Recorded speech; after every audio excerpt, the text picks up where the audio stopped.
simple truth is that whilst Arron Banks and Nigel Farage may be Putin fans, President Putin certainly is not a friend of this country. Russia would only have interfered in the EU referendum or any other elections here, in my view, to damage the UK and indeed the EU's security. The central question that's been raised by a number of honourable members already is, has the government tasked our intelligence and security services with investigating Russian subversion as a high priority? Because the information I have from my sources is the government has not. Russia is now operating in a post-truth environment. There's no attempt to win people over to a Russian view of the world. It is simply an attempt to confuse and confound.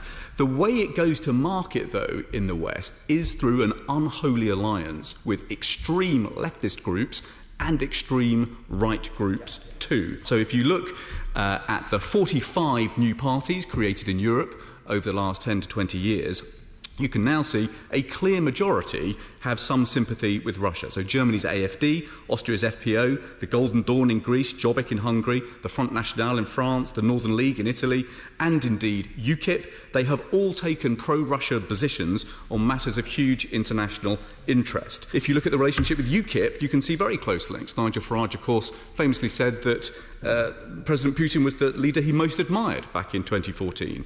UKIP has taken consistent positions of support in the European Parliament in favour of Russian annexation of Crimea, and the Atlantic Council has analysed a number of policy positions that concluded that UKIP MEPs made similar statements blaming the EU for the Ukraine crisis.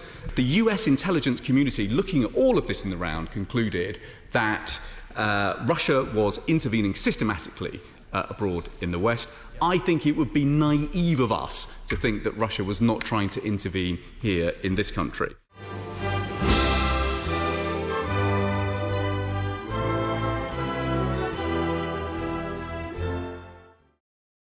Given that it's the considered judgment of the chairman of the DCMS Select Committee that the leaders of the Leave EU campaign have been lying, and given that there's ever-rising evidence of illegality, with even Mr. Banks admitting that there was Russian collusion in the Leave campaign, is it not now urgent that the government should authorise a comprehensive investigation of what exactly did happen? After all, this calls in question the very marginal outcome of the referendum. For every 17 people that voted Leave, there were 16 who voted to remain. And does that not in turn raise real questions about the whole Brexit process?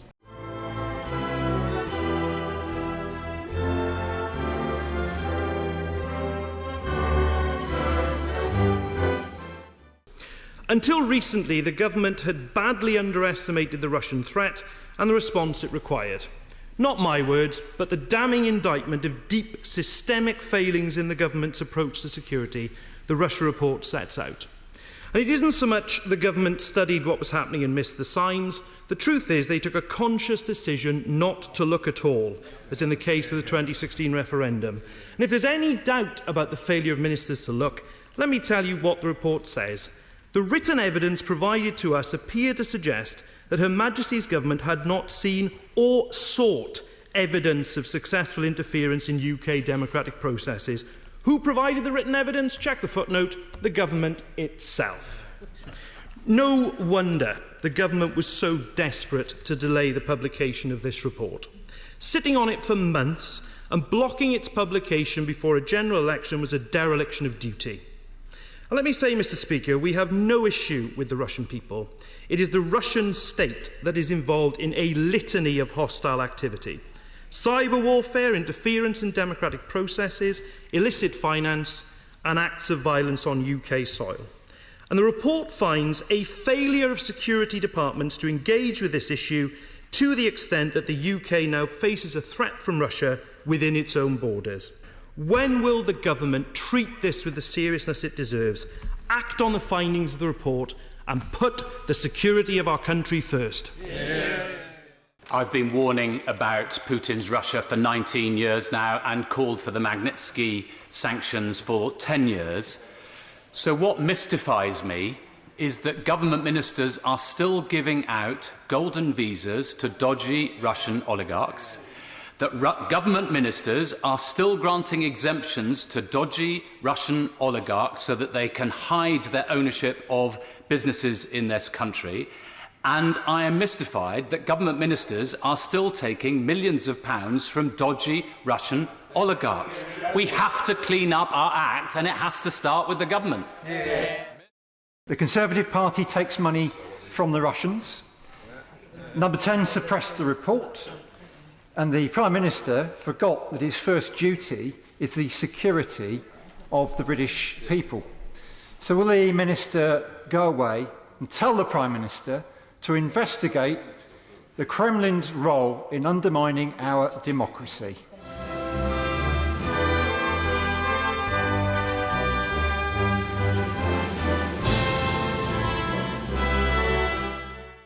Under the Tories, a sewer of dirty Russian money has been allowed to run through London for years.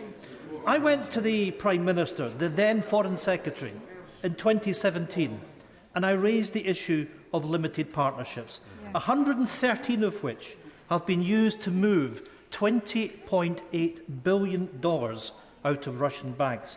Corruption on an industrial scale. Why did the Prime Minister do nothing back then? And why is he still doing nothing now? Mr. Speaker, I'm grateful to him. I think that he was right to come to me then, and I've always enjoyed talking to him, as I've told him many times. I think he's right on the issue. We do need to stop corrupt Russian money in London and every other financial capital. No country is doing more than the UK to tackle this issue. Mr. Speaker, that meeting was 5 years ago, and I offered to work with the Prime Minister 5 years ago, and nothing has happened. The truth is that Russian oligarchs who give the right people in power a golden handshake have been welcomed into London for years. Their activities weren't stopped, they were encouraged. And plenty of these golden handshakes just so happened to find their way into the coffers of the Conservative Party.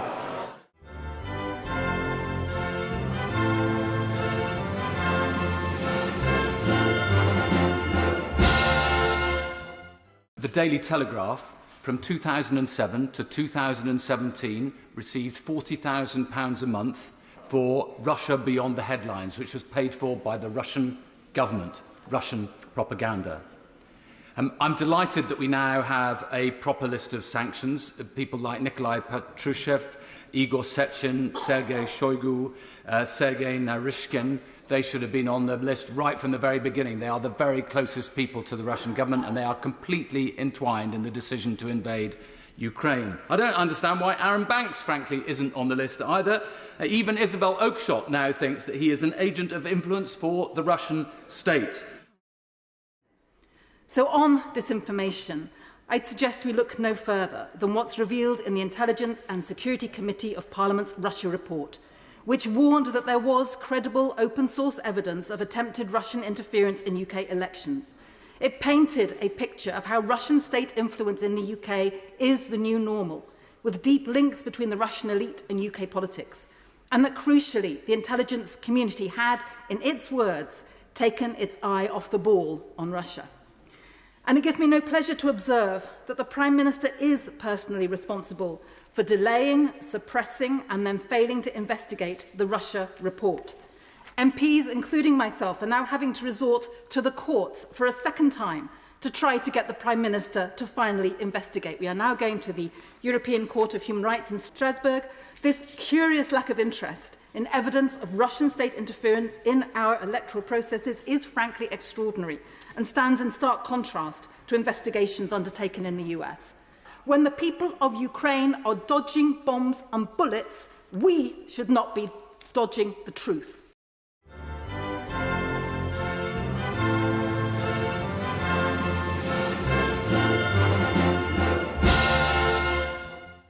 Yesterday, the Prime Minister admitted to the Home Affairs and Public Accounts Committee chairs that in April 2018, as Foreign Secretary, he met with the former KGB officer Alexander Lebedev, father of Lord Lebedev, in Italy, without any officials, without any security. He went there straight from a NATO meeting where the top item on the agenda was Russia, at the height of the Salisbury poisoning crisis, after Sergei Skripal and his daughter Yulia had been attacked, and before Charlie Rowley and Dawn Sturgis had been exposed to the remaining Novichok. This was a chemical weapon attack by Russian agents on British soil that targeted 2 British residents, had life-changing effects for a British police officer, and killed a British citizen. On the 20th of May this year, Alexander Lebedev was sanctioned by the Canadian government, a Five Eyes partner of the UK, for being one of the 14 identified people who have directly enabled Vladimir Putin's senseless war in Ukraine and bear responsibility for the pain and suffering of the people of Ukraine. The UK has not yet sanctioned him.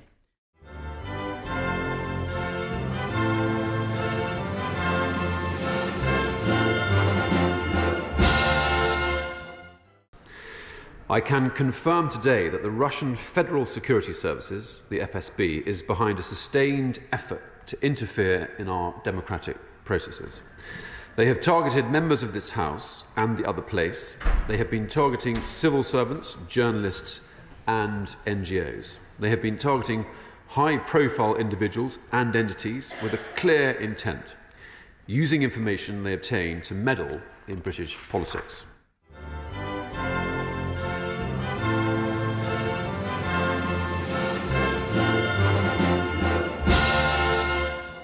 I welcome the tone of vigilance, a stark contrast to the nonchalance shown by the Johnson government over Russian interference earlier in our elections and the Brexit referendum. But why should we believe the government's honest intentions when they still haven't implemented all the recommendations of the Russia report?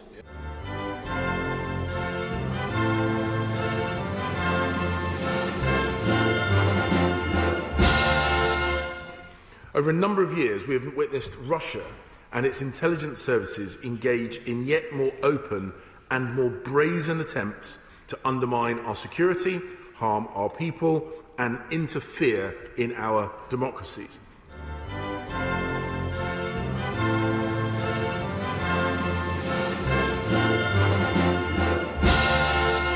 Recent reports of the increasing recklessness of Russian operatives, both directly and indirectly, interfering in our economy, in every aspect of British lives. Are we prepared for that kind of mischievous? Speaker, yes, we are.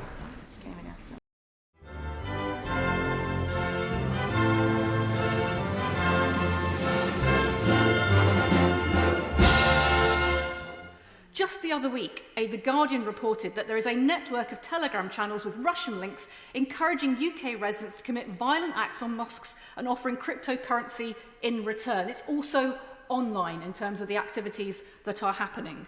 We've all seen it. The online is now the offline threat and vice versa. But we saw it with Cambridge Analytica and nobody really acted then. The former Conservative government also failed to take the threat posed by Russia seriously. They were content to allow Russian money to flood into the UK, and they were also content to allow Russian money to flow into the coffers of their own party. And the manner in which Boris Johnson let the Russia report sit on his desk was shocking. When that report was finally published, it laid bare the extent to which Russia is a threat, including to our democratic institutions. We continue to call for the full publication of the unredacted report.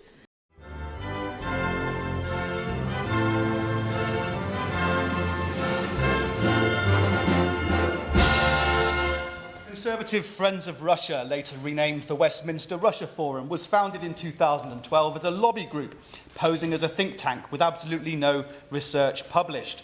It was founded at the Russian Embassy in London by, amongst others, Vladimir Putin's man in London, 𝗳𝗃𝗍𝗔, and Matthew Elliott, chief exec of the official Vote Leave campaign. The opening was attended by Boris Johnson and his wife, Carrie. To date, the public has never had access to the group's activities or fundraising records, but through this group, Putin's regime had access to Conservative MPs, and according to one of Britain's top spies, Kremlin money changed hands to influence the Brexit campaign.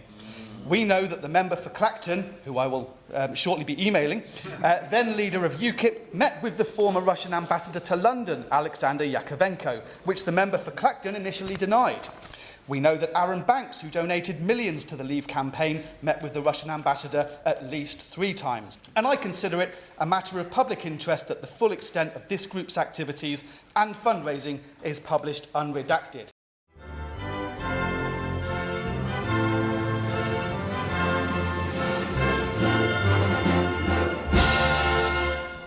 Russia presents an acute threat to UK national security. In recent years, its hostile acts have ranged from the use of a deadly nerve agent in Salisbury, espionage, arson and cyber attacks, including the targeting of UK parliamentarians through spear phishing campaigns. And clearly, Russia's illegal invasion of Ukraine has highlighted its intent to undermine European and global security.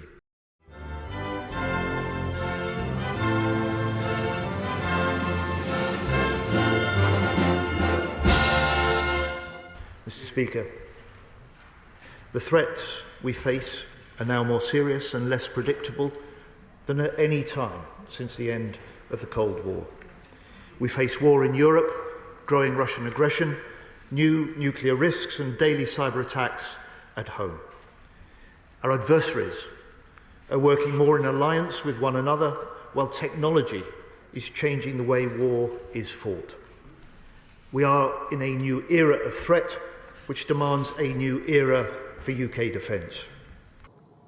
The threat we now face is more serious, more immediate and more unpredictable than at any time since the Cold War. We face war in Europe, new nuclear risks, daily cyber attacks, growing Russian aggression in our waters, menacing our skies, their reckless actions driving up the cost of living here at home, creating economic pain and hitting working people the hardest.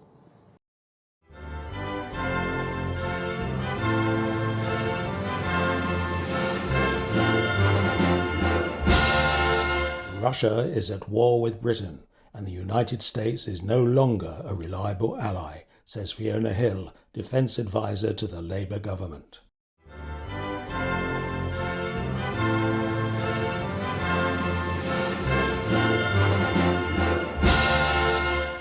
Because of Russia, war has returned to Europe. We also face the threat of terrorism and fierce global competition. Russia has teamed up with China, North Korea and Iran. They are expanding their militaries and their capabilities. Putin's war machine is speeding up, not slowing down. Russia is reconstituting its forces with Chinese technology and producing more weapons faster than we thought. In terms of ammunition, Russia produces in 3 months what the whole of NATO produces in a year.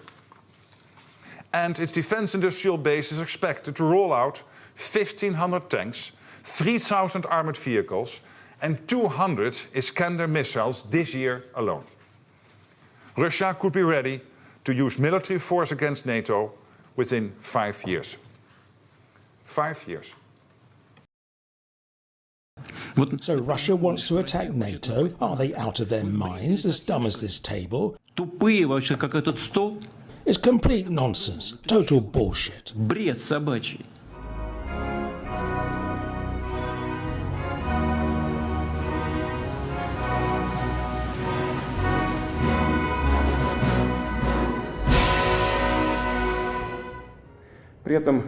We don't plan to occupy Ukraine. We won't impose anything by force. Later that day, Putin launched Russia's full-scale invasion of Ukraine.